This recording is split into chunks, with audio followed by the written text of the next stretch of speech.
আসসালামু আলাইকুম ওয়া রাহমাতুল্লাহি ওয়া বারাকাতুহু।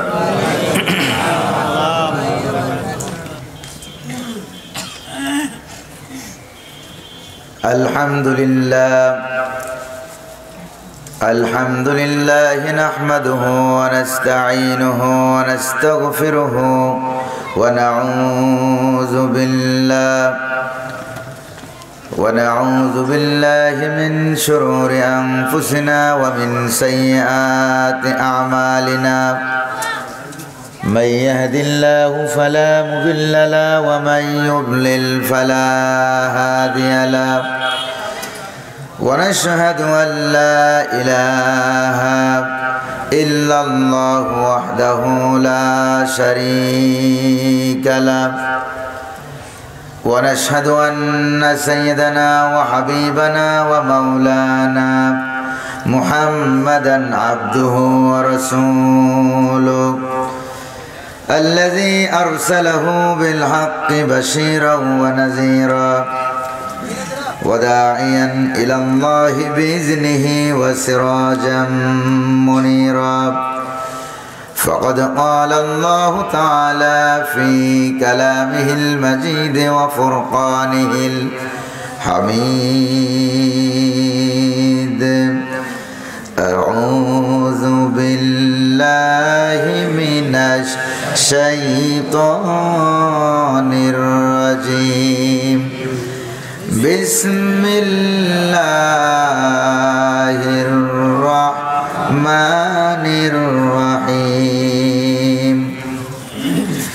وجاء من أقصى المدينة رجل يسعى قال يا قوم اتبعوا المرسلين اتبعوا من لا يسألكم أجرا وهم مهتدون وما لي لا أعبد الذي فطرني وإليه ترجعون وقال تعالى في شأن حبيبه تعظيما وتكريما إن الله وملائكته يصلون على النبي يا أيها الذين آمنوا صلوا عليه وسلموا تسليما اللهم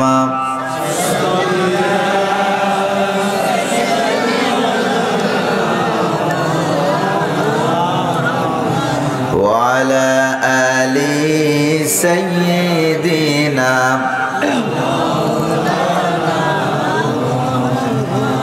মহব্বতের সাথে প্রাণ খুলে অন্তরের অন্তঃস্থল থেকে সকলে পড়ুন আল্লাহুম্মা সাল্লি আলা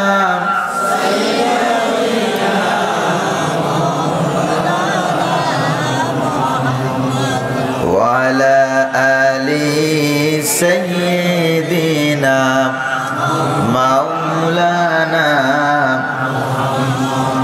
بلغ العلا بكماله كشف الدجى بجماله حسنت جميع خصاله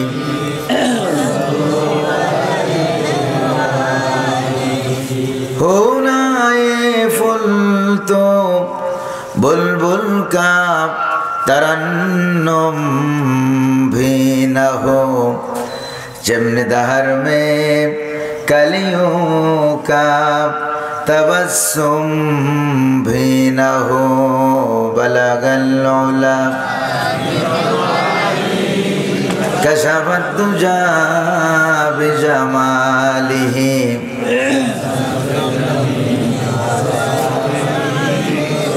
सल्लो अलैहि है ये ना साक़ी हो तो फिर मैं भी न हूँ, खुम भी न हूँ, बज़्म तौहीद की दुनिया में न हो, तुम भी न हो, बलगल उला बिकमालिही,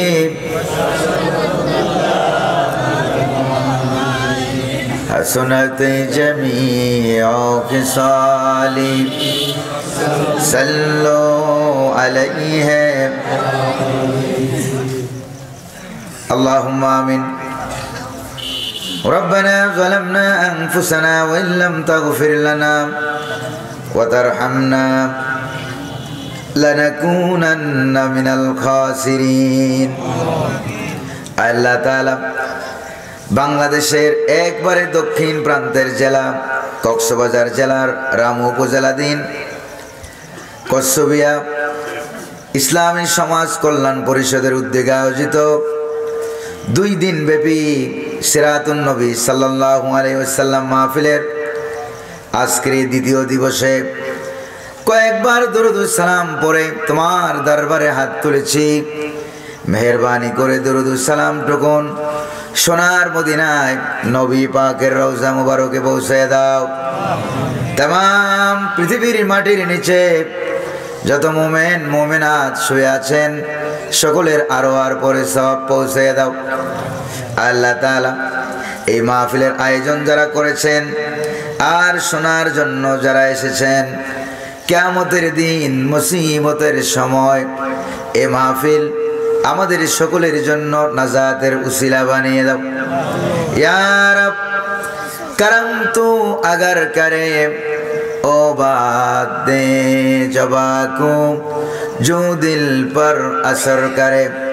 रब्बना तक़ब्बल मिन्ना इन्नका अंतस समीउल अलीम व तुब अलैना इन्नका अंतत तव्वाबुर रहीम। सुब्हान रब्बिका रब्बिल इज्जति अम्मा यसिफून व सलामुन अलल मुरसलीन वल्हम्दुलिल्लाहि रब्बिल आलमीन। साहिब सदर जनाब सभापति কক্সবাজার জেলার রামু উপজেলার অন্তর্গত কসবিয়া ইউনিয়নের কসবিয়া ইসলামী সমাজ কল্যাণ পরিষদের উদ্যোগে আয়োজিত 36তম ঐতিহাসিক 2 দিন ব্যাপী সিরাতুন নবী সাল্লাল্লাহু আলাইহি সাল্লাম মাহফিলের আজকের এই সমাপনী দিবসের সভাপতি 3 নং কসবিয়া ইউনিয়ন পরিষদের সাবেক চেয়ারম্যান, সমাজসেবক, আপনাদের এলাকার কৃতি সন্তান জনাব হাবিব আহমদ সাহেব।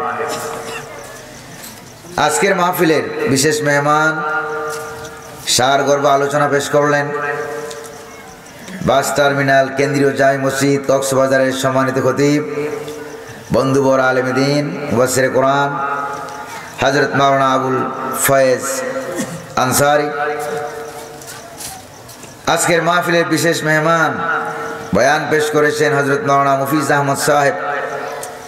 আজকের মাহফিলের সম্মানিত উপস্থাপক পরিচালক আপনাদের এলাকার কৃতি সন্তান বন্ধুবর অ্যাডভোকেট সাইদুল হক সাহেব।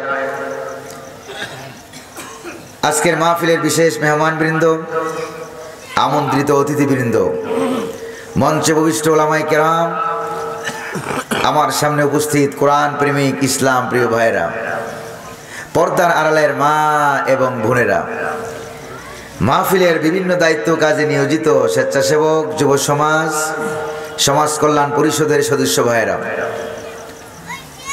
মিডিয়া কর্মী ভাইরা, প্রিয় মাইক অপারেটর ভাই সহ সকলের প্রতি আমার আন্তরিক সালাম।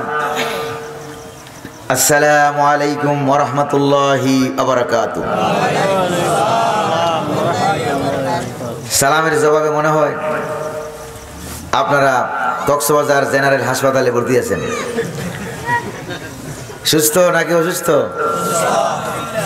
এটা টেস্ট করার জন্য আমি আবারও সালাম দিচ্ছি। আসসালামু আলাইকুম ওয়া রাহমাতুল্লাহ।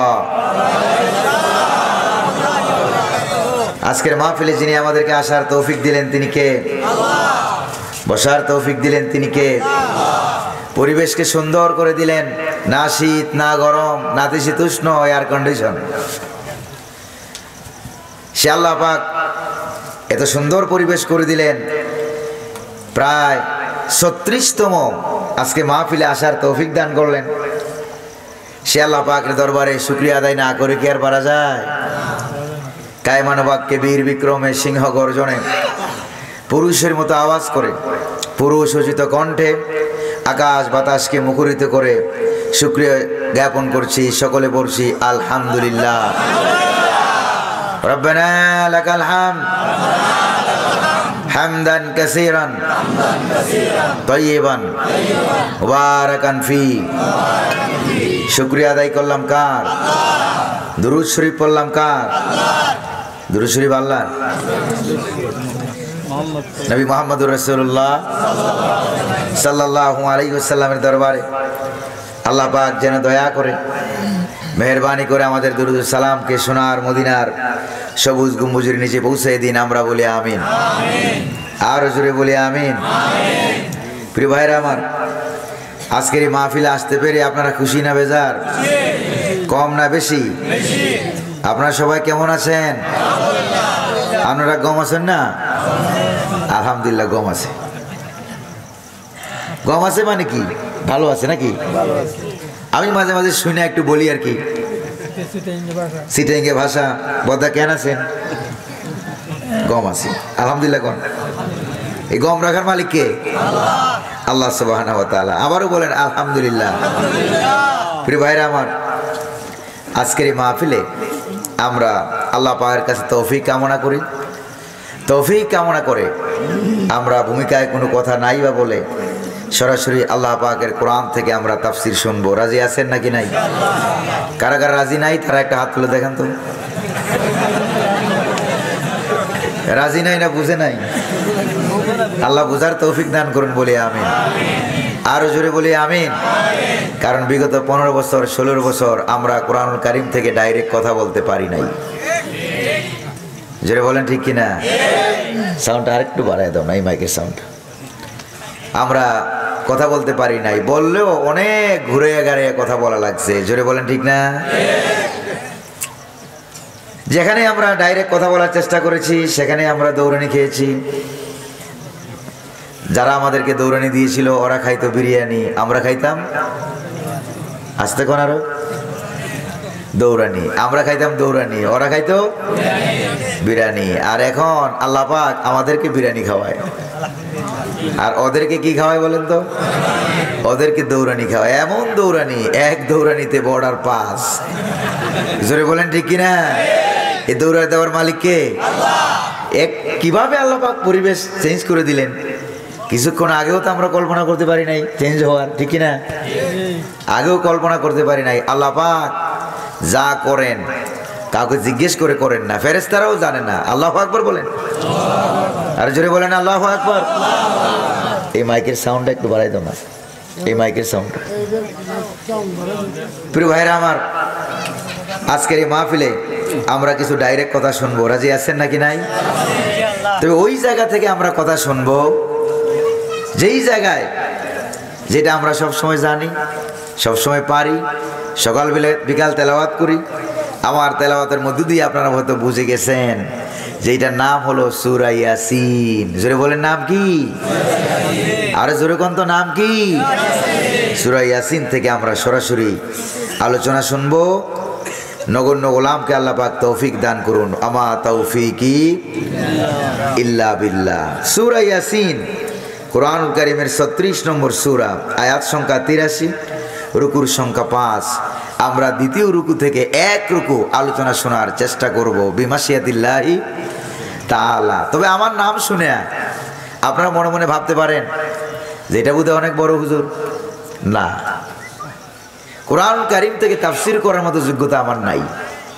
তাফসীর করার যোগ্য বাংলাদেশে যিনি ছিলেন, বাংলাদেশের একমাত্র মুফাসসিরে কোরআন, গোটা বিশ্বের সম্পদ, জালিম শাসকরা যাকে সইতে পারে নাই 13টা বছর জেলখানায় আটকে রেখেছিল।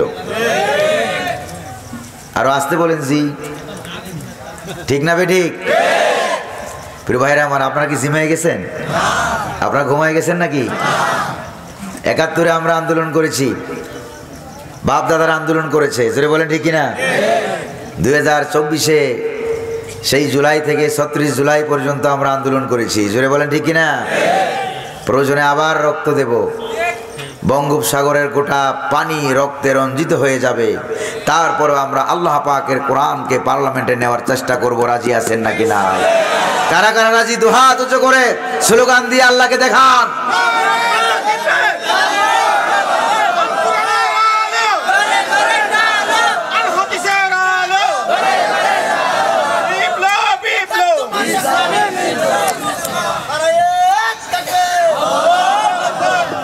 প্রিয় ভাইরা আমার, এমন জায়গা থেকে তেলাওয়াত করেছি যেই জায়গা থেকে রব্বুল আলামিন শহীদদের ঘটনা আলোচনা করেছেন সূরা ইয়াসিনে। জোরে কোন সুবহানাল্লাহ, আরো জোরে বলেন না সুবহানাল্লাহ।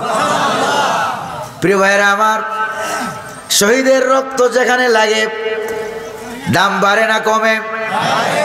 যিনি বাড়াইয়া দেয় তিনি কে?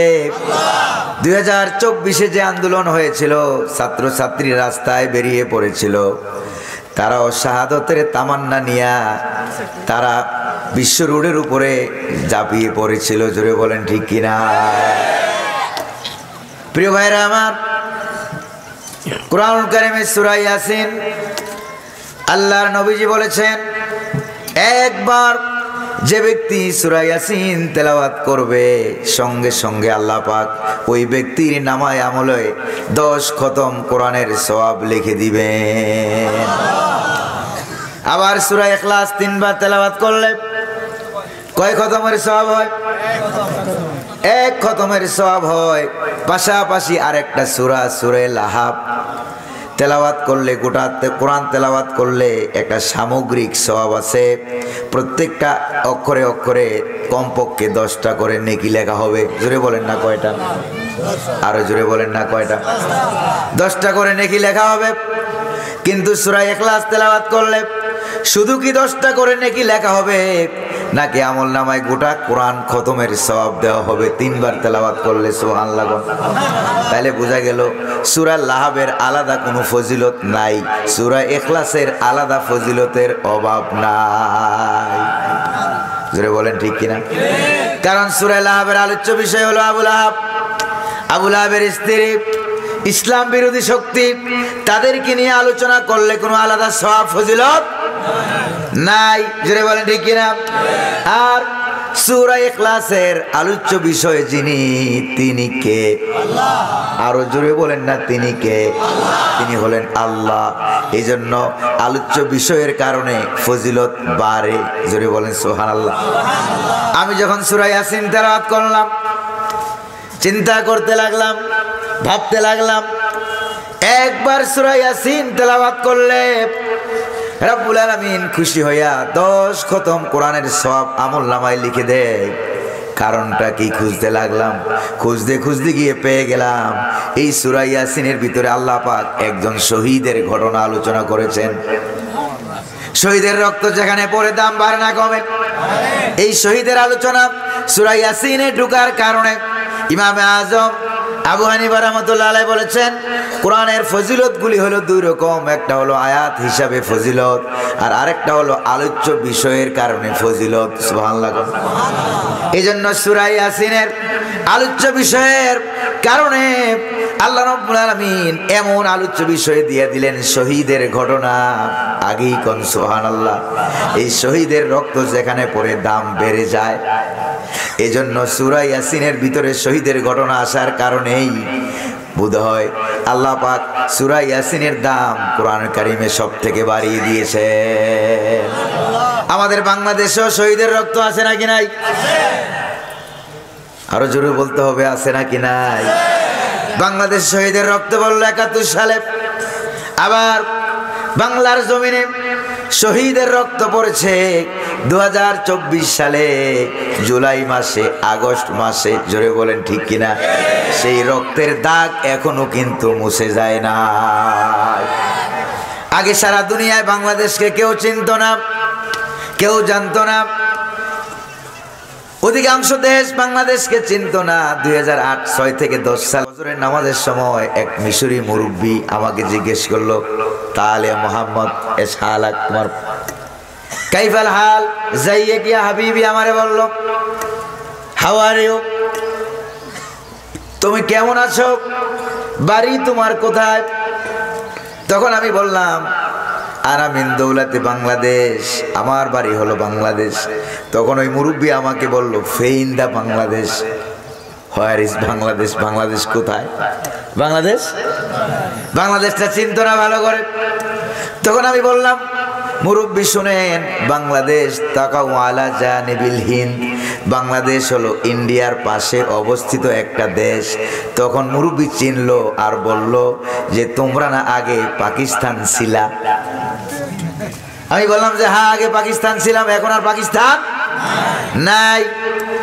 প্রিয় ভাইয়েরা আমার, তাহলে বোঝা গেল আগে বাংলাদেশকে সারা পৃথিবীতে ব্যাপকভাবে সবাই চিনত না, কিন্তু বৈষম্য বিরোধী যে ছাত্র আন্দোলন হয়ে গেল, শহীদের রক্ত হাজার হাজার শহীদের রক্ত জমিনে পড়ে গেল। শহীদের রক্ত পড়ে যাওয়ার কারণে গোটা বিশ্বের ভিতরে বাংলাদেশের দাম যিনি বাড়াইয়া দিলেন তিনি কে? আরো জোরে বলেন না, তিনি কে? এখন আর বাংলাদেশ ব্যাখ্যা করে বোঝানো লাগে না। কই যে কয়েক মাস আগে জালেম শাসককে যে হটাইলো ছাত্র সমাজ, যেই দেশে আছে ওই দেশের নাম বাংলাদেশ। আল্লাহু আকবার বলা যায় না? প্রিয় ভাইয়েরা আমার, শুনতেছেন নাকি আপনারা? শহীদের রক্ত যেখানে পড়ে দাম বাড়ে না, কমে। আবার শহীদদের আরেকটা বৈশিষ্ট্য হলো, শহীদদেরকে আর নবীদেরকে রব্বুল আলামিন মৃত্যুর আগ মুহূর্তে ইন্তেকালের সময় তিনি জান্নাত দেখাইয়া দিবেন, তাতে কোনো সন্দেহ নাই। কক্সবাজারের রামু উপজেলার কচ্ছবিহার ভাইয়েরা, আপনারা কি মৃত্যুর আগে আগে জান্নাত দেখে কি আপনারা মরতে চান? তাহলে যদি এটা চান, তাহলে জীবন বাজি রেখে কোরআনুল কারীমের সাথে থাকতে রাজি আছেন নাকি না? প্রয়োজনে জীবন চলে যাবে, কল্লা চলে যাবে, বাড়িঘর হারা হয়ে যাব, চলে যাবে। কত চলে গিয়েছে, জোরে বলেন ঠিক কিনা? কত চলে গেল। ইসলামী আন্দোলনের নেতৃবৃন্দ জীবন দিল, ফাঁসির কাস্টে ঝুলেছে।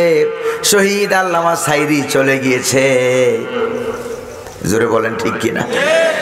প্রিয় ভাইরা আমার, এবার আমি আপনাদেরকে বলি, আমাদেরকে তো চলে যাওয়া লাগবে, লাগবে নাকি লাগবে না? যারা মিছিল মিটিং করে না, ইসলামী আন্দোলন যারা করে না, তারা বোধহয় মরে না। তারা মরে কিনা? তারাও তো মরে, সবাই মরে, ঘুমের মধ্যেও মরে, বাড়িতে থাকলেও মরে, গাড়িতে থাকলেও মরে। মরার থেকে বাঁচার কোনো উপায় আছে নাকি? জোরে কোন? মরার থেকে বাঁচার যেহেতু কোনো উপায় নাই, এজন্য কোরআনের পক্ষে থেকে থেকে মরব এবং মৃত্যুর আগে জান্নাত দেখে দেখে মরব। রাজি আছেন নাকি না? আল্লাহ তৌফিক দান করুন, বলে আমিন। আর জোরে বলি না আমিন? প্রিয় ভাইরা আমার, এমন একটা লোকের ঘটনা, গরিব মানুষ, অসহায় মানুষ, কাঠুরিয়া মানুষ, কাঠ কেটে জীবন চালাতো, ফার্নিচার তৈরি করত, তার ঘটনা আল্লাহ পাক আপনাদের এলাকায় গরিব মানুষ আছে নাকি নাই? না সব মানুষ ধনী নাকি? তবে 1971 যারা জীবন দিল তারা অধিকাংশ ধনী না গরিব? আবার 2024 সালে স্বৈর শাসককে হটাবার জন্য যারা জীবন দিল তারা অধিকাংশ ধনী না গরিব? অধিকাংশ এমন গরিব, পকেটে টাকা নাই, পেটে খাবার নাই। ছাত্র সমাজ, চাকরি বাকরিও ছিল না, যারা ছাত্র তারাই আন্দোলন করেছে।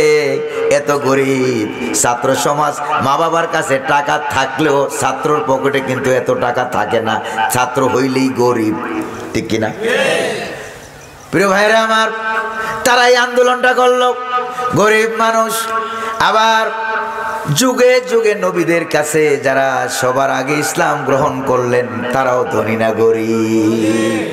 এরকম একটা গরিব মানুষের জীবন দেওয়ার ঘটনা আল্লাহ সূরা ইয়াসিনে বর্ণনা করলেন। আজ থেকে প্রায় 2000-2500 বছর আগের ঘটনা। শুনতে রাজি আছেন নাকি নাই?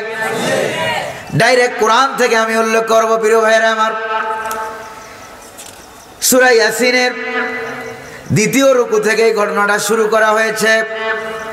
ঘটনা যিনি শুরু করলেন তিনি কে? আল্লাহ।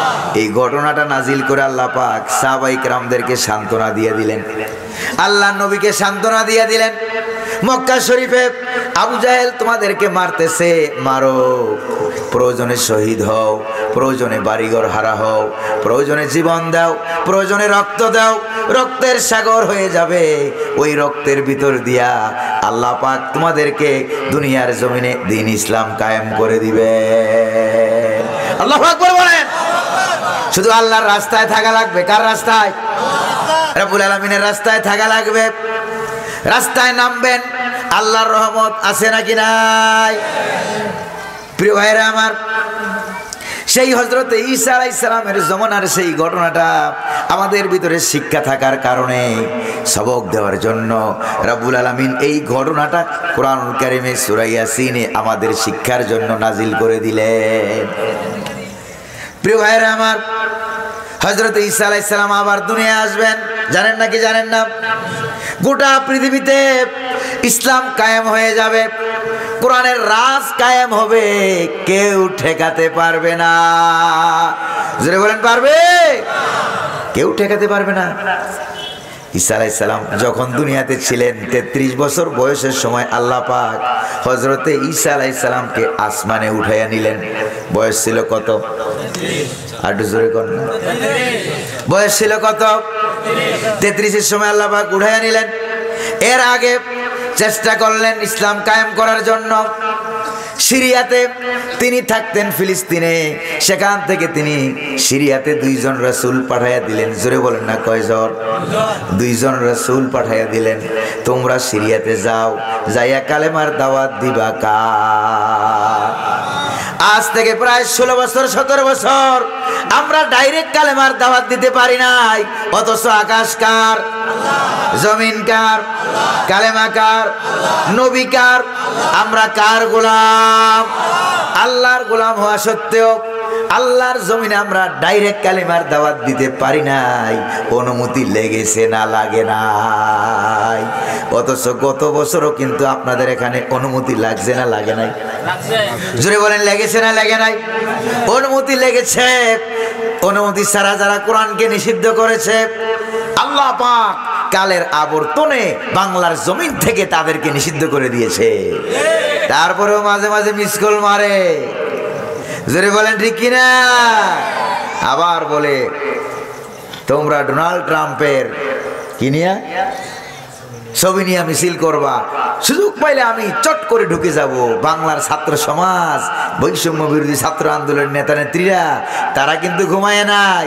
তুমি চট করে ঢুকবা আর এরা খপ করে ধরে আয়না করে ঢুকিয়ে দিবে। জোরে বলেন ঠিক কিনা? এরকম ছাত্র সমাজ বোধহয় কক্সবাজার রামু এলাকায় বুঝে নাই? যেরকম না আছে নাকি নাই? আল্লাহ পাক এরকম ছাত্র সমাজ আরো বাড়াইয়া দিন বলে আমিন। তিনি 2 জন রাসূল বাড়াইয়া দিলেন, সিরিয়াতে যাও। বাংলাদেশের ছাত্র আন্দোলন থেকে শিক্ষা গ্রহণ করে সিরিয়ার জালেমকেও ছাত্ররা হটাইছে। জোরে বলেন ঠিক কিনা? ইন্ডিয়াতে আন্দোলন হচ্ছে মোদি বিরোধী, মিশরও আন্দোলন হচ্ছে সিসি বিরোধী, আর বাংলাদেশে তো জালেমরা পলাইয়ে গেছে। প্রিয় ভাইরা আমার, 300-র অধিক এমপি মন্ত্রী এভাবে পালাইয়া যাইবে আমরাও কল্পনা করি না। জোরে বলেন ঠিক কিনা? আপনারা বোধহয় কল্পনা করছিলেন? আপনারা কল্পনা করেন নাই। পালিয়ে যাওয়ার পর মুরব্বীরা আমাদেরকে জিজ্ঞেস করে, হুজুর আসলে পালাইছি কিনা? জোরে বলেন ঠিক না? কারণ কল্পনার বাইরে আল্লাহ পাক যিনি ঘটনা ঘটাইয়া দেন তিনি কে? আল্লাহ। প্রিয় ভাইরা আমার, 2 জন রাসূল পাঠাইয়া দিলেন। আমার সাথে কথা বলতে হবে কয়জন? 2 জন রাসূল এবার সিরিয়া অ্যান্টাকিয়া শহরে ঢুকতেছে। সিরিয়া দেশের অ্যান্টাকিয়া শহরে ঢুকতেছে। ঢুকতেই দেখে একটা গরিব মানুষ কাঠুরিয়া, কাঠ কাটে, কিছু লাকড়ি তৈরি করে, কিছু ফার্নিচার তৈরি করে, চেয়ার টেবিল বিক্রি করে, কোন রকম সংসার চালায়। 2 জন নবী ওই লোকটার কাছে গিয়ে বললেন, ভাই তোমার নাম কি? কয় আমার নাম হাবিব। কি পেশা তোমার? কয় আমার পেশা হইলো কাঠুরিয়া পেশা, কাঠ কাটি বিক্রি করি, সংসার চালাই। কয় তোমার ধর্ম কি? কই ওই যে দেখো মূর্তি দেখা যায়, এই মূর্তি পূজা করা হইলো আমার ধর্ম। হঠাৎ করে দুইজন নবী তাকায় দেখে ওই কাঠুরিয়া বেচারার গোটা শরীর কিরা জর্জরিত হয়ে আছে, পচন ধরে গিয়েছে, সেই শরীরে কুষ্ঠরোগে আক্রান্ত হয়ে গেছে। জিজ্ঞেস করলো, ভাই তোমার শরীরে কি? কয় আমার শরীরে কুষ্ঠরোগে আক্রান্ত হয়ে গেছে। কত বছর হবে? কয় কমপক্ষে 50-60 বছর হবে। তাফসির আদ-দুরুল মানসুর ফি তাফসির বিল মাসুর নামক কিতাবে ইমাম জালালউদ্দিন সুয়ুতী রহমাতুল্লাহ আলাইহি ঘটনাটা উল্লেখ করেছেন। তিনি বলেছেন যে 50 থেকে 60 বছর হবে ওই লোকটা কুষ্ঠরোগে আক্রান্ত। কয় তোমার রোগ ভালো হয় না? কয় যে না। কই মূর্তিটাকে কত দুধ কলা খাওয়ালাম, কত পূজা করলাম, কত সেজদা করলাম, কত প্রসাদ খাওয়ালাম, কত মিষ্টি খাওয়ালাম, বললাম মূর্তি আমার রোগ ভালো করো, কিন্তু মূর্তিতে আমার রোগ ভালো বানাইতে পারে নাই। এবার দুইজন নবী বললেন, আমাদের কাছে একটা কালেমা আছে। কি আছে? যদি কালেমা গ্রহণ করো, তোমার গায়ে হাত দিয়ে আমরা আল্লাহর কাছে দোয়া করব, দোয়া করতে দেরি হবে, তোমার 50-60 বছরের পুরানা কুষ্ঠরোগ ভালো হতে দেরি হবে না। আর আস্তে কোন সুবহানাল্লাহ। প্রিয় ভাইরা আমার, কয় তাই নাকি? কয় যে হ্যাঁ। কয় তাইলে তো আর কোনো দেরি নাই, আমার কালেমা পড়ায় দাও, লা ইলাহা ইল্লাল্লাহু ঈসা রূহুল্লাহ। কালেমা পড়ে আগে ছিল মুশরিক, এখন হয়ে গেল মুসলিম মুমিন। সুবহানাল্লাহ। আপনারা যেরকম আস্তে আস্তে সুবহানাল্লাহ বলতেছেন, মনে হয় আপনাদের রামু উপজেলায় সুবহানাল্লাহ বললে গুনাহ হয়। সব না গুনাহ? কদ্দুর সওয়াব? আকাশ আর জমিনে মাঝখানে ফাঁকা জায়গা যদ্দূর, একবার সুবহানাল্লাহ বলে সওয়াব হয় তদ্দূর। আরো জোরে কোন সুবহানাল্লাহ। প্রিয় ভাইরা আমার, এবার দুইজন পয়গম্বর তারা গায়ে হাত দিল, আল্লাহর কাছে দোয়া করলো। হাত নামাইবার আগে আগে দেখে তার গোটা শরীরের চামড়াগুলো ঈমানের নূরে চকচক করতেছে। রূপ ভালো করে দিল কে? আল্লাহ। রূপ ভালো হতে দেরি হলো। এবার এই কাঠুরিয়া এক দৌড় মারলো ওই মূর্তির দিকে, যাইয়া মূর্তির ঠ্যাং ধরে মারলো এক আছাড়। তুই কি একটা খোদা না আসলে একটা বেহুদা? 50 বছর তোর পূজা করলাম, আমার রূপ ভালো বানাইতে পারলি না, এমন খোদার আমার দরকার। প্রিয় ভাইরা আমার, তারা মূর্তি ভাঙে, তারা মূর্তি চিনে। আর আমার দেশে 15 বছর 16 বছরের ক্ষমতা পাইয়া জোর করে ক্ষমতা ধরে রেখে তারা জায়গায় জায়গায় আব্বার মূর্তি বানিয়েছে, না বানায় নাই। কুত্তায় মূর্তি চিনে, ওরা মূর্তি চিনে না। জোরে বলেন ঠিক না? জায়গায় জায়গায় কার মূর্তি? আব্বার মূর্তি। বৈষম্য বিরোধী ছাত্ররা দেখাই দিয়েছে বাংলাদেশের কলিজার বাহিনী, বাংলাদেশ সেনাবাহিনী, আলহামদুলিল্লাহ, তারাও দেখাই দিয়েছে মূর্তি কেমনে ভাঙ্গে। মূর্তির গলায় রশি লাগাইয়া এরপরে টান মেরে মেরে নারায়ে তাকবীর এরকম মেরে মেরে এই মূর্তি তারা নাম দিছিল জাতির পিতা। এই মূর্তির টান মেরে ভাঙ্গিয়া বাংলাদেশের ছাত্র সমাজ এই মূর্তির গলায় জুতার ফিতা পরাই দিছে। তোমরা কও জাতির পিতা, আর ওরা বলে জুতার ফিতা। জোরে কোন ঠিক কিনা? জুতার ফিতার একটা মূল্য আছে, কিন্তু তারা যাকে জাতির পিতা বলেছিল এরকম মূল্য নাই। কারণ আমাদের মুসলিম সমাজের গোটা দুনিয়ার জাতির পিতা হযরত ইব্রাহিম আলাইহিস সালাম। জোরে বলেন ঠিক কিনা? প্রিয় ভাইরা আমার, আল্লাহ নবীর কাছে একটা যুবক এসে গেছে, কান্দে করে একটা ভাঙা মূর্তি নিয়ে। হুজুর জিজ্ঞেস করলেন, মিয়া তোমার মূর্তিটা ভাঙা কেন? যুবক বলল, হুজুর এইটা আমার খোদা, এই খোদাটাকে নিয়ে আমি সব সময় সাথে রাখি, ছোট্ট একটা মূর্তি। না জানি কোন সময় রাস্তায় আবার কোন বিপদ আপদ বালা মুসিবতে পড়ে যায়, এই জন্যই খোদাটাকে সব সময় আমি সাথে রাখি। তাই তো রাস্তায় আমার বাথরুমে যাওয়ার প্রয়োজন হলো, পেটে চাপ এলো, প্রকৃতির ডাক এলো। মনে মনে ভাবলাম এমন নাপাক জায়গায় খোদাকে নিয়ে যাওয়া মোটেও ঠিক হবে না। খোদাকে রাস্তার কিনারে রেখে গেলাম কাম সারতে। কাম সেরে এসে দেখি আমার কামও সারা, খোদার কামও। খোদার মাথা থেকে শুরু করে ঠ্যাং পর্যন্ত পুরা শরীর ভিজা। মনে মনে ভাবলাম খোদার শরীর ভিজা, অবশ্যই কোনো বরকত রহমতের পানি টানি হবে। এবার খোদার মাথায় হাত দিয়া এরকম ভিজাইয়া হাতে পানি লাগাইয়া নিজের জিব্বা দিয়ে খাইতে লাগলাম আর চাটতে লাগলাম। দেখি কেমন যে দুর্গন্ধ, জাজালো আর দুর্গন্ধ। মনে মনে ভাবলাম বরকতের পানি হইলে এরকম দুর্গন্ধ হবে কেন? সন্দেহ জাগলো, এদিক সেদিক তাকালাম, তাকাইয়া দেখি একটা কুকুর হেঁটে যাচ্ছে, তার নিচের থেকে টপ টপ করে পড়তেছে। যেরকম ঠিক কিনা? কারণ তোমরা মূর্তি চিনতে ভুল করেছ, কুত্তারা কিন্তু মূর্তি চিনতে ভুল করে না। মূর্তি একটা দেখলেই কোথা থেকে দৌড়ে চলে আসে কুকুর, আইসা ঠ্যাং একটা উঁচু করে ব্রিটিশ কায়দায় সেলুট মারে। দেখছেন কিনা আপনারা? ঠ্যাং উঁচু করে সেলুট মারলো, এরপরে মাঝখান দিয়ে এবার সেলো মেশিন স্টার্ট করা আরম্ভ করে দিল। প্রিয় ভাইরা আমার, কুত্তায় মূর্তি চিনে, ওরা মূর্তিও চিনে না। বিশ্বকবি কবি সম্রাট ডক্টর আল্লামা ইকবাল রহমতুল্লাহ আলাইহি বলেন, ভূত সে গান উঠু গায়েব বাকি জো রহে ভূতগর है, भूत से गन उठ गायब बाकी जू रहे भूतगर है, था बिराहिम पेदर और पेसर आजर है। মূর্তি বিনাশকারী যারা ছিল তারা বিদায় হয়ে গেছে, আজ যারা বেঁচে আছে তারা হলো মূর্তি নির্মাণকারী।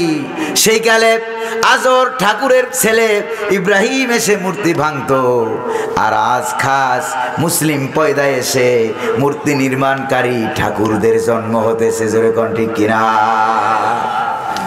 প্রিয় ভাইরা আমার, এবার আল্লাহর নবী এই ঘটনা শুনলেন, শোনার পর তিনি হেসে দিলেন। কুকুরে পেশাব করে দিল কার উপরে?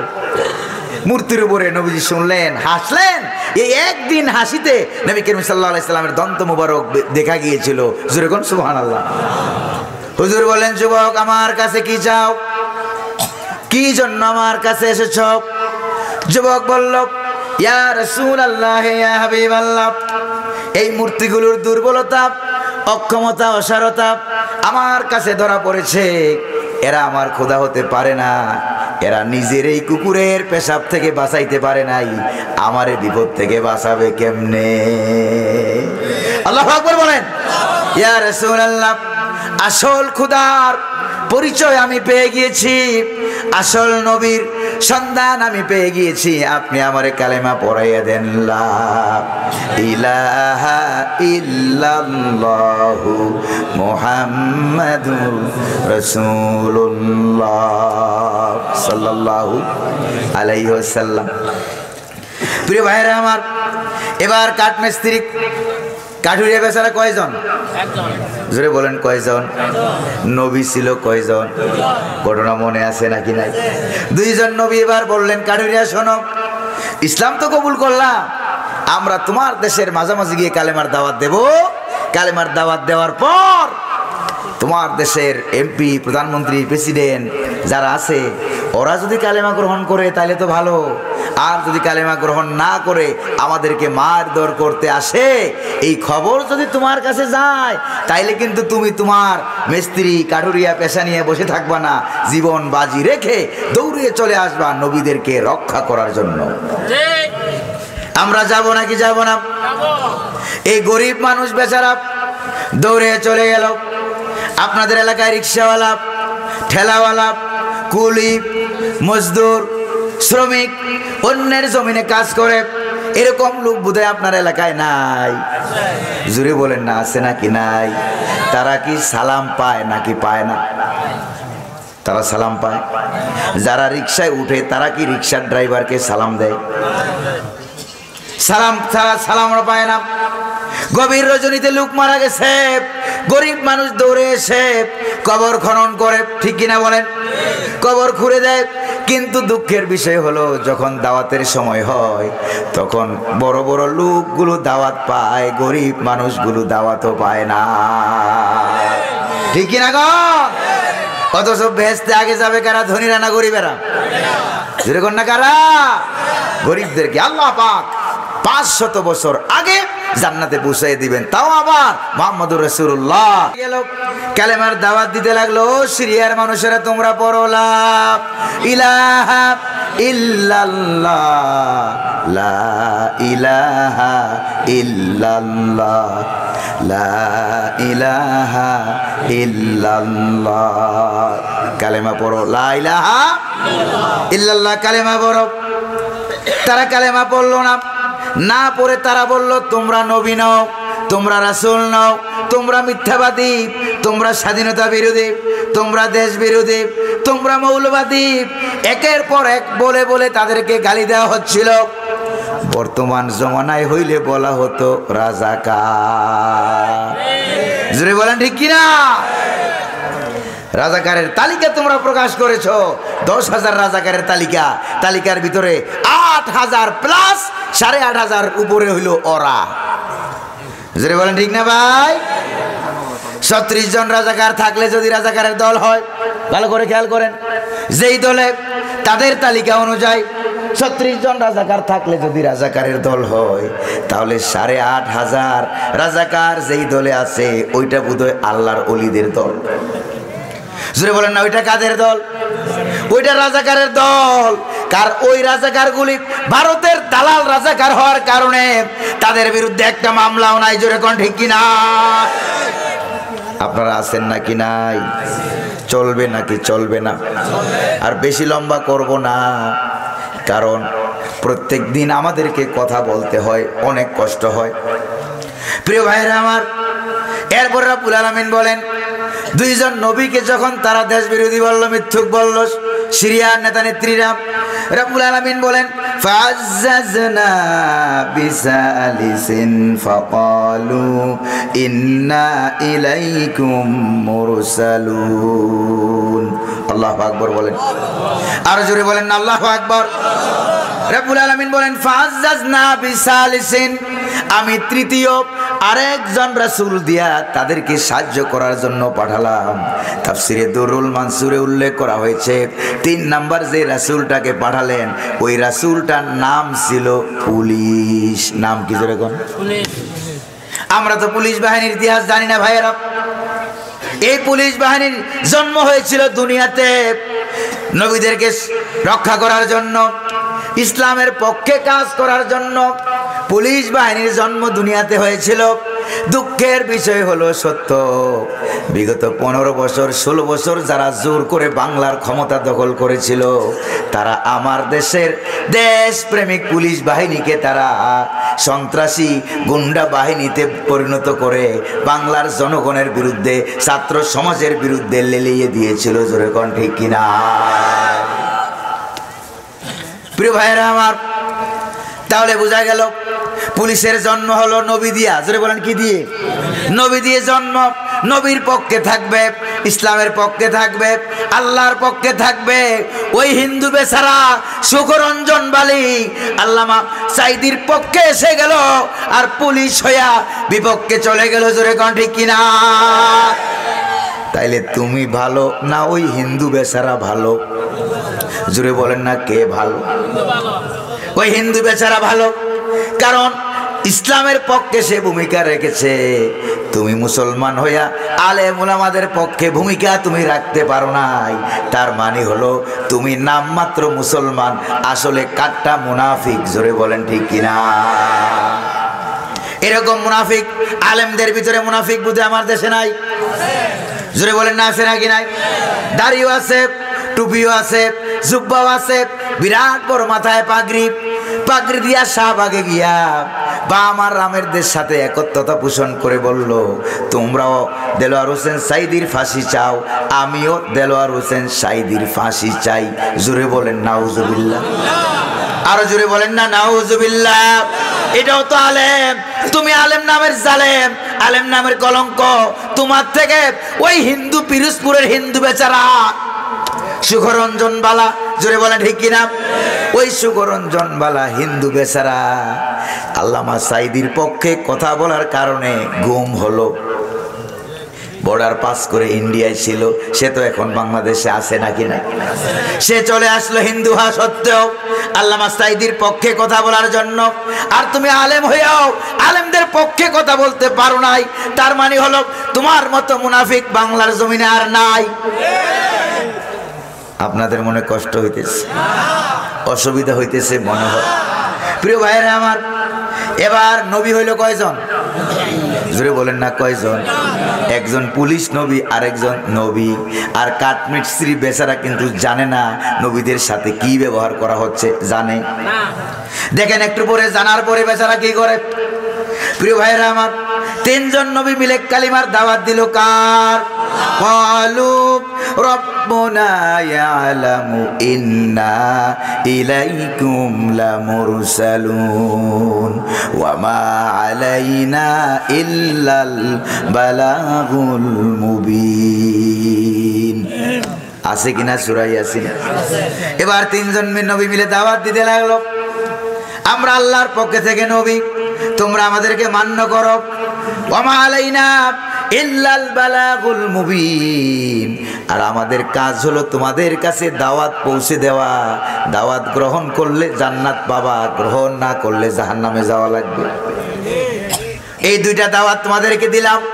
তবে পরকালে হাসরের ময়দানে যখন তোমাদের জাহান্নামের ফয়সালা হয়ে যাবে, তখন কিন্তু আল্লাহকে দায়ী করতে পারবা না, নবীদেরকে দায়ী করতে পারবা না, আলেমদেরকে দায়ী করতে পারবা না। ও আল্লাহ, কেন নবী পাঠাও নাই?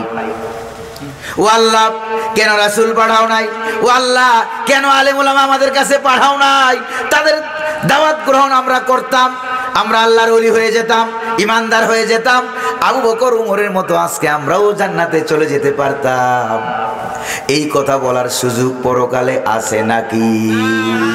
জোরে বলেন না আছে? এই কথা বলার সুযোগ পরকালে নাই। এই কথা বলে তিনজন নবী, অর্থাৎ দুইজন হলো নবী আর একজন পুলিশ নবী, তিনটা লোক সিরিয়ার অ্যান্টাকিয়া শহর থেকে বিদায় নিয়ে চলে যাচ্ছিলেন। যেই মাত্র বিদায় নিয়ে চলে যাচ্ছেন, এবার সিরিয়ার প্রধানমন্ত্রী, প্রেসিডেন্ট, এমপি যারা ছিল তারা কি করছে জানেন?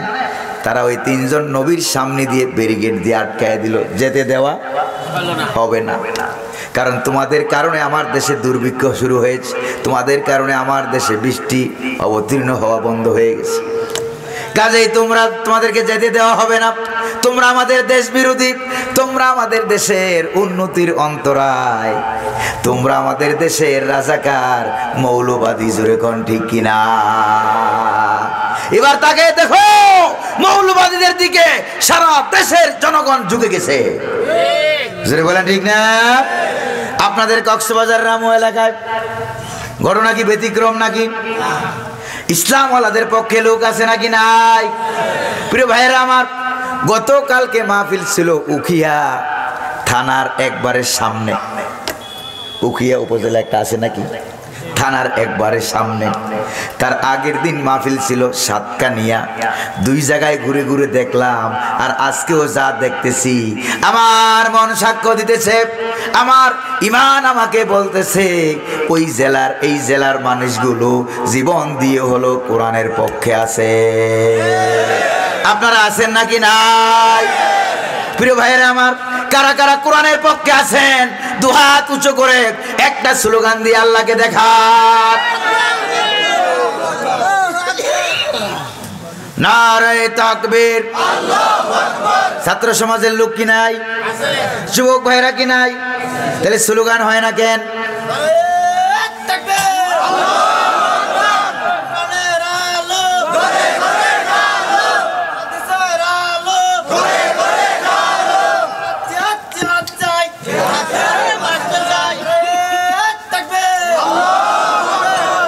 প্রিয় ভাইরা আমার, কষ্ট হইতেছে মনে হয় আপনাদের? আর অল্প, প্রায় অর্ধেকের বেশি শেষ হয়ে গেছে, আর অল্প বাকি আছে। প্রিয় ভাইরা আমার, কষ্ট করে একটু শুনতে রাজি আছেন তো আপনারা? একটু ভালো করে কান লাগাইয়া, মনের দিলের কান লাগাইয়া একটু শোনেন। প্রিয় ভাইরা আমার, এই কথা বলে যখন নবীরা চলে যাচ্ছিল, তারা ব্যারিকেড দিয়ে আটকিয়ে দিল নবীদেরকে, গালাগালি দিতে লাগলো, মারধর করতে লাগলো, জেলখানার ভয় দেখায়, গালি দেয়, দূরের থেকে বেক্সি মারে, ধমকি মারে, কেউ আবার মাহাত দিয়েও মারে। প্রিয় ভাইরা আমার, আর কি বলে শোনেন, ক্বালু ইন্না তাতায়্যারনা বিকুম লা ইল্লাম তানতাহু লানারজুমান্নাকুম ওয়া লা ইয়ামাসসান্নাকুম মিন্না আযাবুন আলীম। আয়াত কি মোল্লার না আল্লাহ? আরো জোরে বলতে হবে কার? এবার তারা বলল, ও নবীরা, তোমরা বড় কুলক্ষণ। জোরে বলেন, কোন নবী কি কোন দেশের জন্য কুলক্ষণ হতে পারে? তোমরা উন্নতির অন্তরায়, তোমরা উন্নতির জন্য বাধা। আমাদের বাংলার জমিনে 15-16 বছর ইসলামকে যারা কুলক্ষণ বলেছ, তারা আজকে গোটা জাতির কাছে পলাতক জাতি হিসাবে পরিণত হয়ে তারা আজকে নিজেরাই কুলক্ষণে পরিণত হয়েছে। চিল্লায় কোন ঠিক কিনা? তাইলে বোঝা গেল আল্লাহ তাআলা ছাড় দেন কিন্তু ছেড়ে দেন না। আল্লাহর ধরা বড় শক্ত। ইন্না বাতশা রাব্বিকা লাশাদীদ। আল্লাহু আকবার বলবেন। আল্লাহর ধরা বড় শক্ত ধরা। রব্বুল আলামিন এমন ভাবে ধরেন, ধরে ধরে তো ধরে না, ধরলে আর বাঘে ধরলে ছাড়তে পারে, সিংহে ধরলে ছাড়তে পারে, আল্লাহ ধরলে আর আছে কোনো সারাসারি? কি ক্ষমতা দেখিয়েছে, পালাবো না, ঠিক না? কত কথা বলেছে, পালাবো না। এখন এমন বিপদে পড়েছে ভাই, বিপদ আপদ মুসিবতে বললে আপনাদের কক্সবাজার জেলার রামু উপজেলার মানুষ বিপদে যখন পড়ে, তখন তো একটা দোয়া পড়ে, সারা দেশের মানুষ দোয়াটা পড়ে। দোয়াটার নাম কি? আরো জোরে কোন? নাম হলো দোয়া ইউনূস। কিন্তু আমার দেশে 16 বছর পরে ক্ষমতা হারাইয়া তারা যে এমন বিপদে পড়েছে, দোয়া ইউনূস পড়ার যোগ্যতা তাদের নাই, দোয়া ইউনূসটাও তাদের কপালে না। জোরে বলেন ঠিক কিনা? কারণটা কি বলবো? কপালে কেন না এটা বলবো? কারণটা শুনেন ভালো করে। কারণ তারা পালিয়ে যাওয়ার পর, খুশি মনে পালিয়েছে না বাধ্য হয়ে? বাধ্য হয়ে পালিয়ে যাওয়ার পর আল্লাহ রাব্বুল আলামিন এমন একটা লোককে বাংলাদেশের ক্ষমতায় বসিয়েছেন, ওই লোকটার নাম হতো ডক্টর ইউনূস। জোরে বলেন ঠিক কিনা? এবার দোয়া ইউনূস পড়তে গেলে এই ইউনূসের নাম তো মুখে আনতে হয়। জোরে বলেন ঠিক কিনা? ইউনূসের নাম যখন মুখে আসে, কলিজা কামড় মারে, কোন সময় ধরে কিনা? জোরে বলেন ঠিক কিনা? এই জন্য বললাম, এমন বিপদে পড়েছে, দোয়া ইউনূসটা পড়ারও সুযোগ তাদের কপালে জোরে কোন আছে? আছে। প্রিয় ভাইয়েরা আমার, আপনারা রাগটা করতেছেন না তো? এবার ভালো করে খেয়াল করেন, তারা বলল, তোমরা বড় কুলক্ষণ। নবীরা কি কখনো কুলক্ষণ হতে পারে? জোরে বলেন না পারে। কোন নবী কুলক্ষণ হতে পারে না। নবী আছে যেখানে, বরকত আছে সেখানে।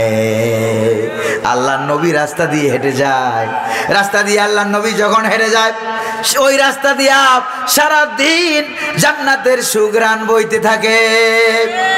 নবী যদি রাস্তা দিয়ে হেঁটে যেতেন, কখনো ছোট ছোট বাচ্চাদেরকে দেখলে দূরের থেকে, আগের থেকে তিনি সালাম দিতেন, বাচ্চাদের সঙ্গে মুসাফা করতেন, বাচ্চাদের মাথায় হাত বুলাইয়া দিতেন। আল্লাহু আকবার।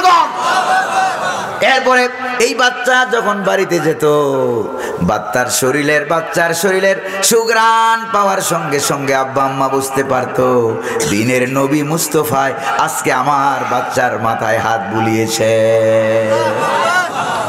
নবী যেই রাস্তা দিয়ে যায়, কুয়াতে পানি নাই, কুয়া পানিতে ভরপুর হয়ে যায়। আল্লাহু আকবার বলেন। যে গাছের নিচে দিয়ে যায়, মরা গাছে পাকা খেজুর ঝরে পড়ে। আল্লাহু আকবার। এই নবীদেরকে তারা বলল কুলক্ষণ। তোমরা বাংলার জমিনে আল্লামা সাইদিকে কুলক্ষণ বলেছিলা, আর আজ থেকে প্রায় 24 বছর আগে আল্লামা সাইদি যা যা বলে গেছেন, তা 24 বছর পরে হুজুরের ইন্তেকালের পরে বাস্তবায়ন হয়েছে নাকি হয় না? 2001 সালে চট্টগ্রামের আউটার স্টেডিয়ামে প্যারেড ময়দানে তারা অনুমতি দেয় নাই, জোরে বলেন ঠিক কিনা? এই জন্য আউটার স্টেডিয়ামে 5 দিনের পরিবর্তে 3 দিন মাহফিল হয়েছিল। কেউ কি ছিলেন এখানে? প্রিয় ভাইরা আমার, এরপরে আয়াতুল কুরসির তাফসীর করেছিলেন কোরআনের পাখি। তাফসীর করতে গিয়ে এক পর্যায়ে বলেছেন, আজকে আমাদের মাহফিলে বাধা দাও, গাছ তোমার হাতে ক্ষমতা থাকার কারণে তুমি বড় বড় কথা কও। গাছের আগায় উঠে বেশি লাফালাফি করবা না। যদি বেশি লাফালাফি করো, মূলে আছে 12 কোটি। কত কোটি? এখন কি 12 কোটি না 17 কোটি? মূলে আছে 17 কোটি। গাছের গোড়া ধরে আস্তে করে নাড়া দেবে, মামু বাড়ি দিল্লি গিয়ে পড়বা। বাংলার জমিনে জায়গা হবে না। কথা সত্য হয়েছে না হয় না? তাইলে কি আল্লাহর ওলি চিনো না? আল্লাহর ওলি তাইলে কি চিনো না কে আল্লাহর ওলি? আল্লাহু আকবার বলেন। আবার বলেছিলেন, সময় আসবে এমন ইন্দুরের গর্ত পাবো না পালাবার জন্য।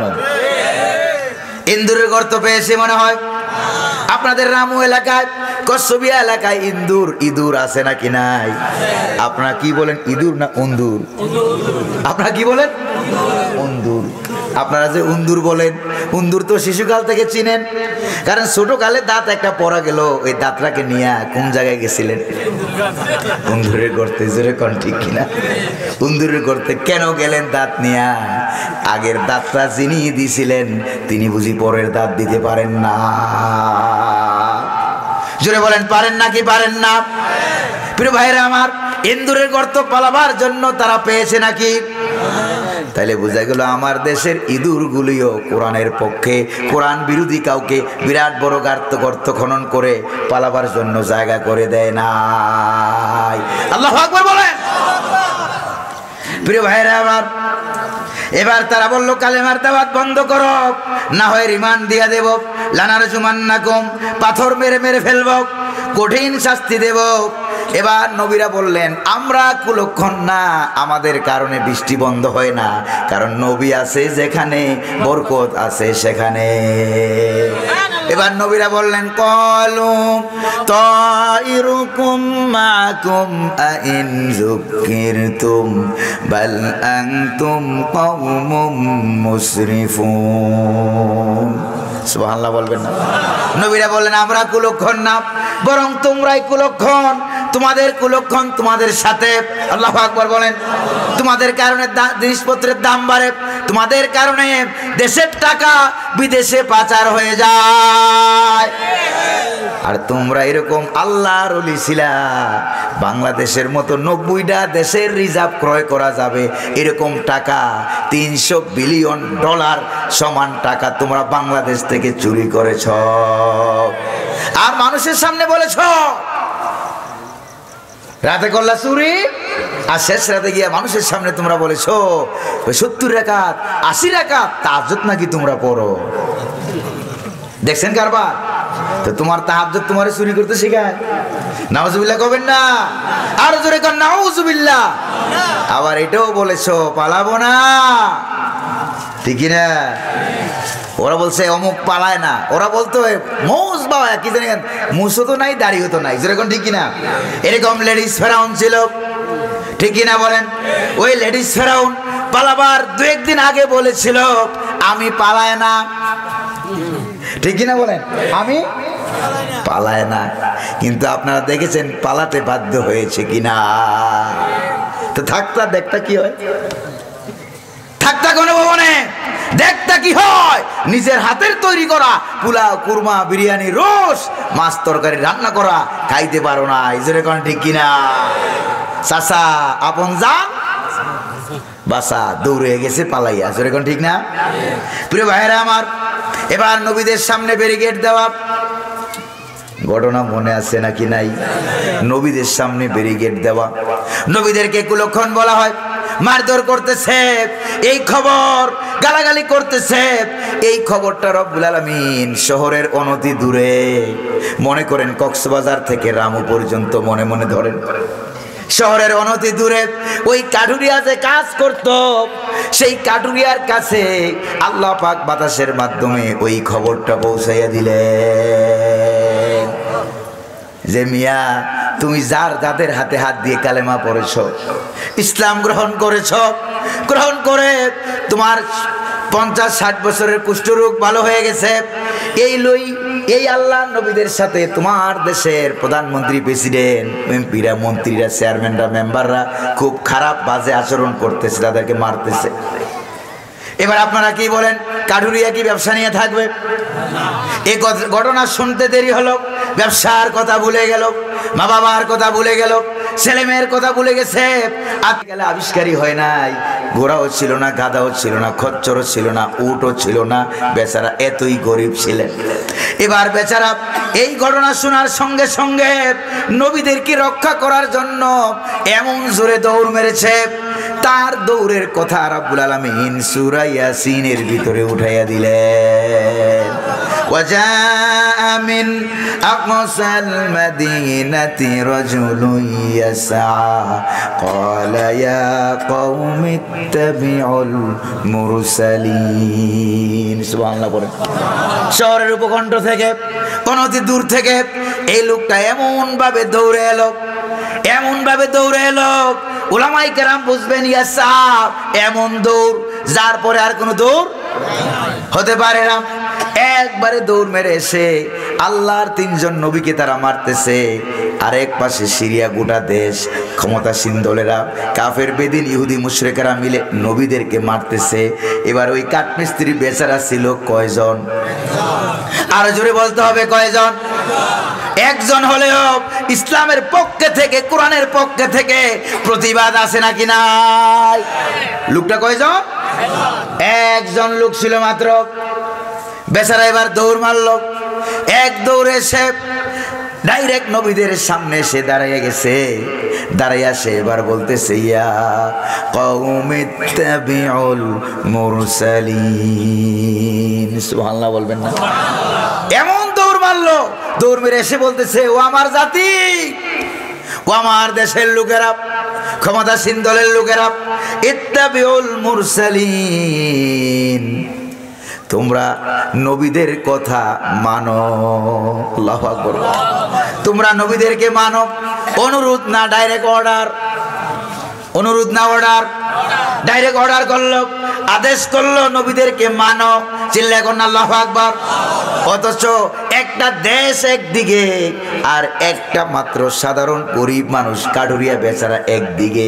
তার সুট আমার মনে হয় তার পা থেকে মাথা পর্যন্ত গোটাটা শরীরটাই ইমানের নূর দিয়ে আল্লাহ পাক শক্তি দিয়ে মজবুত করে দিয়েছিলেন। গোটা শরীরটাই মনে হয় কলিজা, ঠিক কিনা বলেন? নাহলে একটা লোক একটা দেশের বিরুদ্ধে কেমনে কথা কয়? আল্লাহু আকবার বলেন না আপনারা? সে বলল, ও আমার জাতির লোকেরা, ইত্তাবিউল মুরসালিন, নবীদেরকে মানো, নবীদের কথা শোনো, নবীদেরকে মানো। সে যখন এটা বলল, তাও তারা নবীদের কথা মানে না। এরপরে দ্বিতীয়বার সে বলল, ইত্তাবিউ মাল্লা ইয়াসআলুকুম আজরান ওয়া হুম মুহতাদুন, ওই নবীদের কথা মানো, কারণ নবীরা তোমাদেরকে কালিমার দাওয়াত দেয়। কারণ কোন নবী আব্বার দাওয়াত দেয় না, নিজের দাওয়াত দেয় না, বংশের দাওয়াত দেয় না। সকল নবী দুনিয়াতে দাওয়াত দিয়েছেন কার? সন্দেহ আছে কোন? সকল নবী দাওয়াত দিল আল্লাহ। তোমরা নবীদের কথা মানো, আর দাওয়াতের বিনিময় নবীরা তোমাদের কাছে একটা টাকা পয়সাও চায় না। আল্লাহু আকবার বলবেন না? আর এখন অল্প একটু ইউটিউব দিয়া, ফেসবুক দিয়া, ইন্টারনেট দিয়া একটু ভাইরাল হয়েছে। ভাইরাল হওয়ার পরে আগের বছর পাওয়া গেল 20-30 হাজার, 40 হাজার দিয়া, এর পরের বছর 80 হাজারের কমে আর গাড়ির চাক্কা হুজুরের ঘুরে না। জোরে বলেন ঠিক কিনা? আর জোরে বলেন না ঠিক কিনা? কেন ঘুরে না? কারণ এখন ভাইরাল। এখন কি ভাইরাল? যেই মাত্র হয়েছে অধিকাংশ ক্ষেত্রেই দেখা যায় ভাইরাসে আক্রমণ করেছে। আর কোরআনের পাখি আল্লামা সাইদি, আল্লাহু আকবার, কত টাকা কন্ট্যাক্ট করে নিয়েছেন? আপনাদের কক্সবাজারে বোধহয় উনি আসেন নাই, এসেন নাকি আসেন নাই? কত টাকা কন্ট্যাক্ট করেছেন? কোথাও টাকা দাবি করে নিয়েছেন এমন কোন প্রমাণ আছে নাকি? জোরে বলেন না, আছে নাকি? কোনো নবী নেন নাই, তাহলে আমরা নায়েবে নবী দাবি করি, কেমনে নিজেরা নেব দাবি করে? জোরে বলেন ঠিক কিনা? প্রিয় ভাইয়েরা আমার, এই জন্য তারা এই কাঠমিস্ত্রি বেচারা বলল নবীদেরকে অনুসরণ করো, কারণ নবীরা দাওয়াতের বিনিময়ে তোমাদের কাছে চায় না, বিনিময়ে যার কাছে চায় তিনি কে? তিনি হলেন আমার আল্লাহ।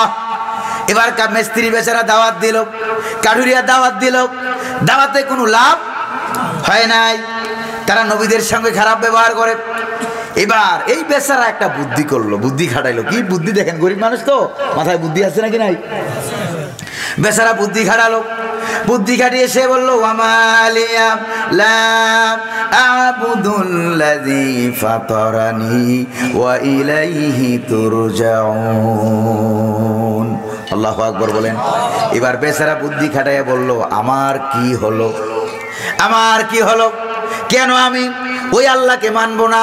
আগেই কোন আল্লাহু আকবার, ওই আল্লাহর ইবাদত আমি কেন করব না, তার প্রতি ঈমান আমি কেন আনবো না? অথচ আল্লাযী ফাতারানি, অথচ তিনি তো আমাকে সৃষ্টি করেছেন, আমি ওই আল্লাহকে কেন মানবো না?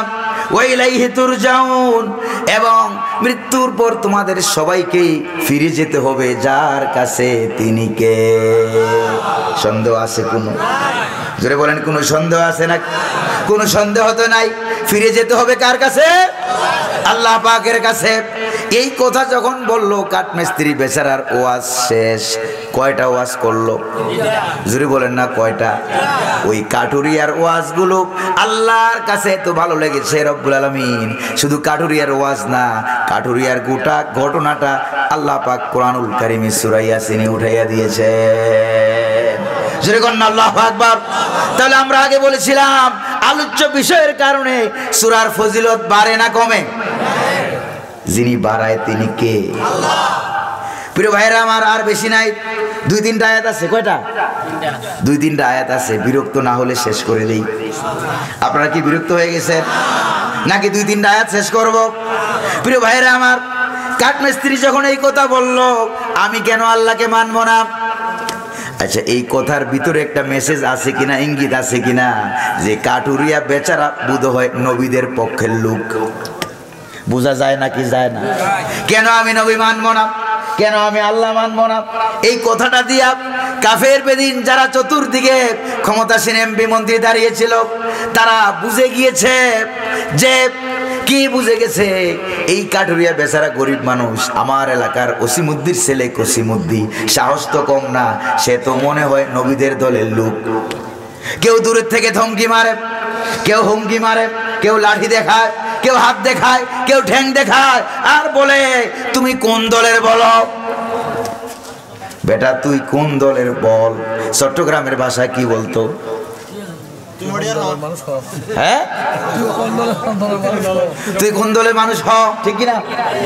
যেরকম ঠিক কিনা? ক তুমি কোন দলের মানুষ, এটা বলতো। তারপরও তাকে মারে, তারপরও তারা মারে, মারতে মারতে এক পর্যায়ে বাংলার জমিনেও ঢাকায় ঘটনা ঘটেছে। বিশ্বজিৎ নামক ছেলের ঘটনা আছে নাকি নাই? জোরে বলেন না, আছে নাকি নাই? মারতে মারতে বলতেছে তুই শিবির, তারপরও মারে। আবার বলে শিবির, সে বলে না আমি শিবির না, তাও আবার মারে।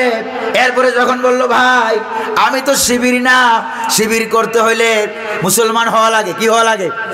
মুসলমান হওয়া লাগে। আমি মুসলমান না, আমি হিন্দু, আমার নাম হলো বিশ্বজিৎ। এরপরেও তারা হিন্দু ছেলেটাকে মেরে ফেলেছে। জোরে কোন ঠিক কিনা? আর যারা শাসন ক্ষমতায় ছিল, মিডিয়াগুলো এমন ভাবে ঘটনা কভারেজ করেছে যে ছেলেটা বোধহয় হিন্দু না। জোরে কোন ঠিক কিনা? তখন ইন্ডিয়ার মিডিয়া, বাংলার মিডিয়া, তখন তোমরা কোথায় ছিলা? বিশ্বজিৎ কি সংখ্যালঘু ছিল না? সে কি হিন্দু ছিল না? 15-16 বছর ক্ষমতায় চালাইলা, বিশ্বজিৎ হত্যার বিচার তোমরা করো নাই। আশেপাশে হিন্দু ভাই বোনেরা আছে নাকি নাই? থাকলে ভালো করে শুনে রাখো। তার মানে হলো এই ছেলেটা ছেলেটাকে ট্যাগ লাগালো বাংলাদেশ ইসলামী ছাত্র শিবির করে। এই ট্যাগ লাগাইয়া যখন তাকে মেরে ফেললো, হিন্দু হওয়া সত্ত্বেও সে কিন্তু বিচার পায় নাই। জোরে বলেন ঠিক কিনা? আর এদিক দিয়ে দাদার গোলামি করত, ইন্ডিয়ার হিন্দুদের গোলামি করতো। জোরে কোন ঠিক কিনা? তার মানে হলো স্বার্থপর। কি বল? তারা ছিল স্বার্থপর। প্রিয় ভাইরা আমার, এই কথা বলতে দেরি, কেউ দূর থেকে লাঠি মারে, কেউ গুতা মারে, কেউ হাত দেখায়, কেউ ঠ্যাং দেখায়, পা দেখায়, মাইর দেখায়, বলে কোন দলের বল? কোন দলের?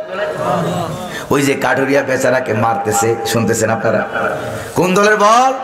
বল তুই কোন দল করস? বল। এবার কাঠমিস্ত্রি বেচারা মায়ের খায়, মায়ের খাইয়া কি বলে দেখেন, মায়ের খাচ্ছে আর বেচারা বলতেছে, আমার পরিচয় যখন তোমরা আমার কাছে জানতে চেয়েছো, জীবন থাকলেও আমি আমার পরিচয় দেব। আমার পরিচয় দেওয়ার কারণে জীবন চলে গেল, পরিচয় দিতে আমার কোনো আপত্তি নাই।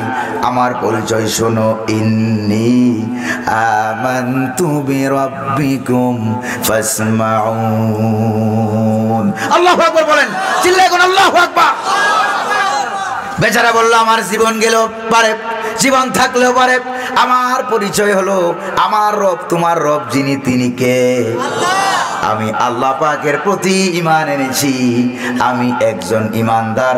আমার পরিচয় তোমরা ভালো করে শুনে নাও। সে কয়জন? একজন লোক একটা দেশের বিরুদ্ধে লড়ে। সহজ কথা না কঠিন কথা? একজন লোক একটা দেশের বিরুদ্ধে লড়ে, বাংলার জমিনেও তার নজির আছে নাকি নাই?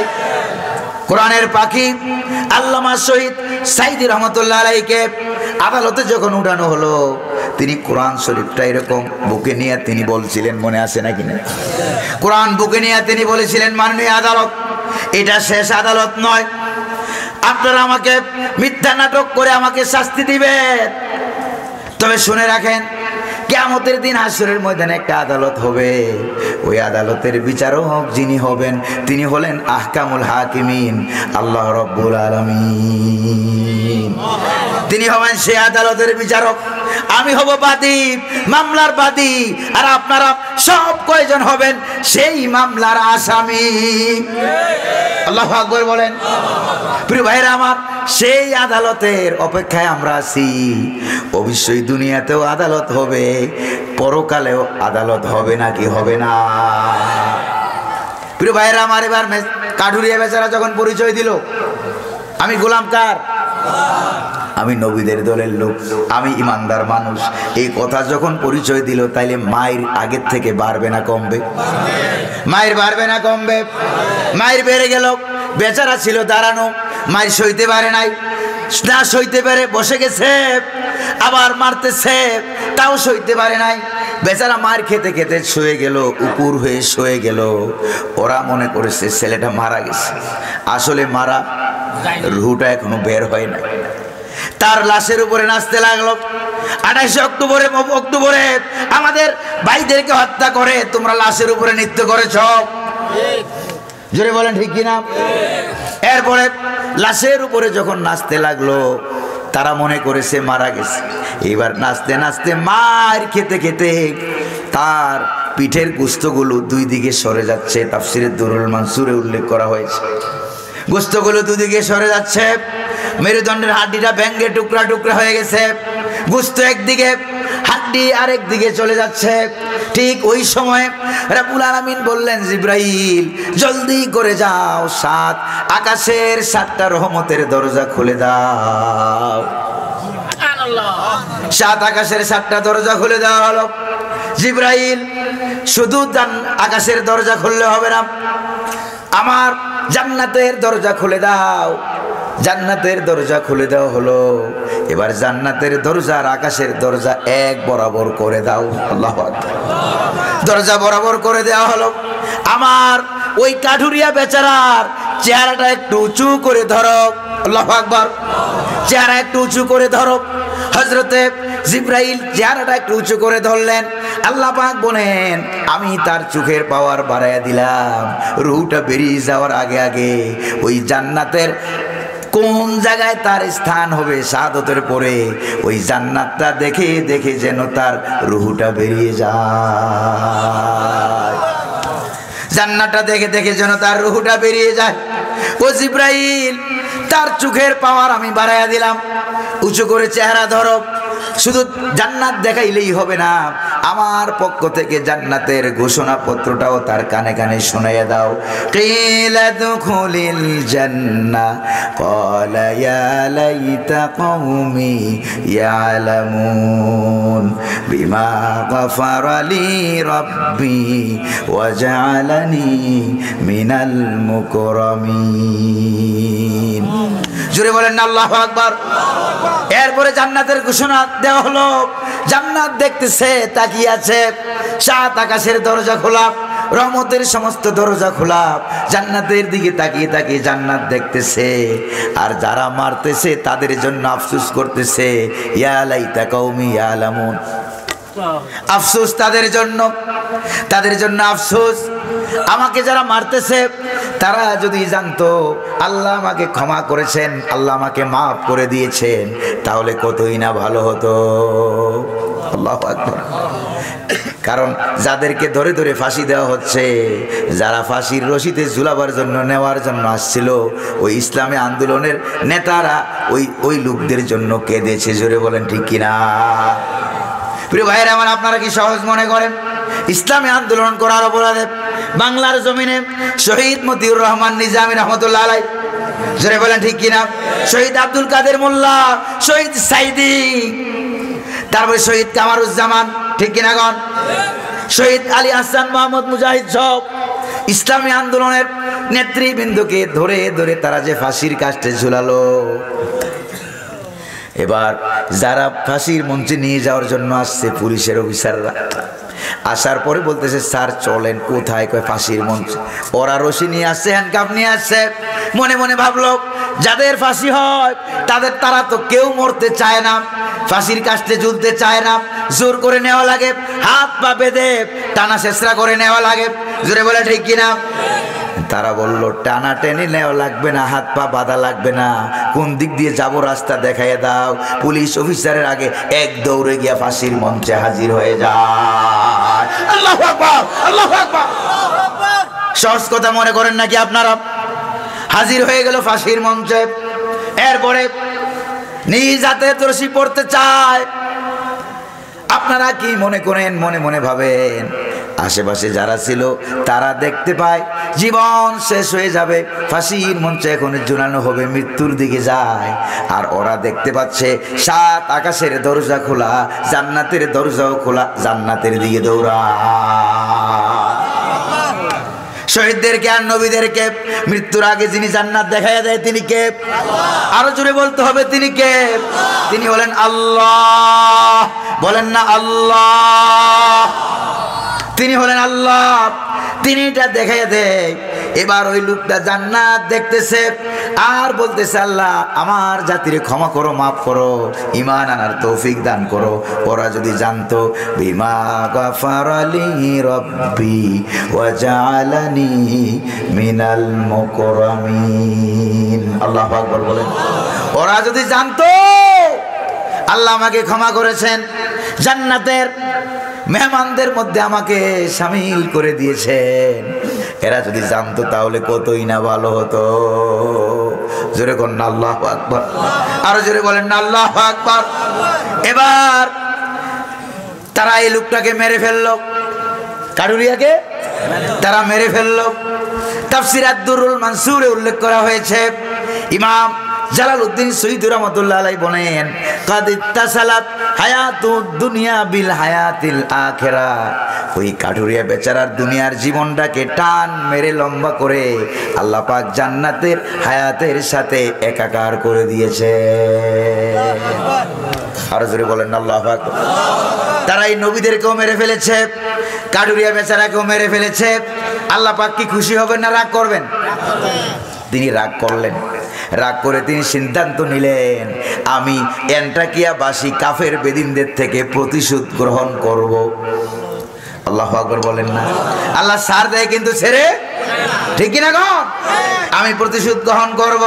আল্লাহ পাকের সিদ্ধান্তটা দেখেন, ওয়ামা আনজালনা আলা কওমিহি মিন বাদিহি মিন জুনদিম মিনাস সামাই ওয়ামা কুন্না মুনজিলিন। আল্লাহু আকবার। আল্লাহ রাব্বুল আলামিন বলেন, তাদের মৃত্যুর পর, শাহাদাতের পর এই অ্যান্টাকিয়াবাসী কাফের জনপদকে প্রতিশোধ গ্রহণ করার জন্য আকাশ থেকে লক্ষ লক্ষ সৈন্যবাহিনী পাঠানো আমি আল্লাহ জরুরি মনে করি নাই। আল্লাহু আকবার বলেন। লক্ষ লক্ষ বাহিনী পাঠানো জরুরি মনে করি নাই, শুধুমাত্র একজন ফেরেশতা পাঠাইছি। আর আয়াত বাকি আছে মাত্র একটা। জোরে বলেন না, কয়টা? রাগ করতেছেন নাকি আপনারা? কষ্ট হতেছে বোধহয় আপনাদের। প্রিয় ভাইয়েরা আমার, এবার রাব্বুল আলামিন বলেন, শুধুমাত্র একজন ফেরেশতা হযরতে যেদিক দিয়ে আল্লাহর নবীরা শহরে ঢুকেছিল সেই কিনার দিয়া তুমিও শহরে ঢুকো। ঢুকতেই দেখবা লোহার তৈরি একটা গেট আছে। ও জিব্রাইল, আমি তো তোমাকে 600 হাত দান করেছি। জিব্রাইলের হাতের সংখ্যা কত? 600 হাত দান করেছি। 600 হাতের একটা হাত ওইটার উপরে রাখো, গেটের উপরে রাখো। রেখে তোমার মুখটা তুমি ওই শহরবাসী, জনপদবাসী কাফেরদের দিকে ঘুরাও। ঘুরাইয়া একবার মাত্র একটা চিৎকার মারবা, বেশি জোরে দিও না। কারণ ফেরেশতা যদি বেশি জোরে চিৎকার মারে, 7 আকাশ 7 জমিন ভেঙে টুকরা টুকরা হয়ে কিয়ামত হয়ে যাবে। বেশি জোরে চিৎকার দিও না।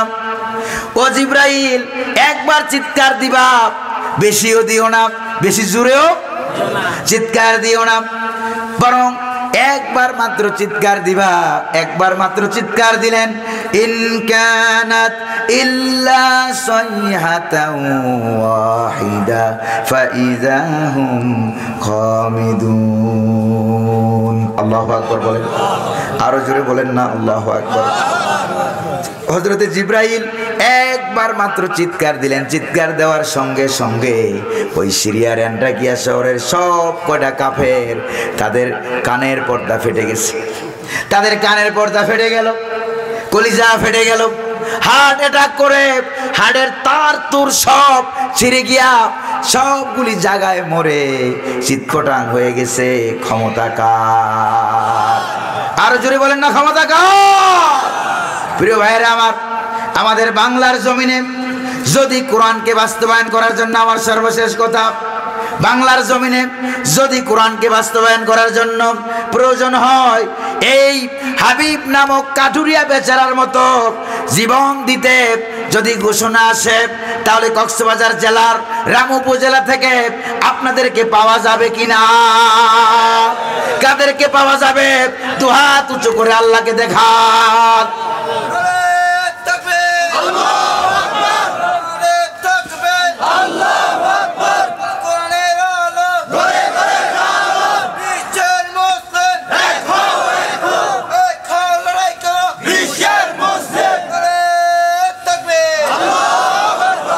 প্রিয় ভাইয়েরা আমার, প্রায় 1.5 ঘন্টা পেরিয়ে যাচ্ছে আপনাদের সামনে কথা বলতেছি। রাত্র কয়টা হয়েছে তো আপনারা জানেন না। রাত্র প্রায় 11:30 বাজে, কিন্তু আপনাদের চেহারাগুলির দিকে তাকাইলে মনে হয় রাত্র সবে মাত্র 8টা বাজে। আলহামদুলিল্লাহ বলবেন না? এই বরকত কার? আল্লাহর কোরআনের বরকত। কোরআনে আল্লাহ পাক এমন এমন তাফসির রেখেছেন, এমন এমন আয়াত রেখেছেন, যদি বর্ণনা করা হয় তাহলে বুঝতে পারবেন আপনারা। মনে হয় যেন সমসাময়িক বিষয় বুঝাবার জন্য আল্লাহ পাক আকাশ থেকে কেবলমাত্র কোরআন নাজিল করতেছে। আল্লাহু আকবার কি বলা যায় না? প্রিয় ভাইরা আমার, আমি ছোট ছোট ভাঙ্গাচুর এক মৌলবী কিছু ভাঙ্গাচুরের কথা তাফসির করে গেলাম। রাগটা করেন নাই তো আপনারা? যেই তাফসির আজকে শুনলেন, ফজরের নামাজ না পড়লেও চলবো? এবার হাত তুলেন, কারা কারা নামাজ ছাড়বেন না? হাত তুলেন, হাত তুলেন। নামাজ ছাড়বো না, রাজি আছেন?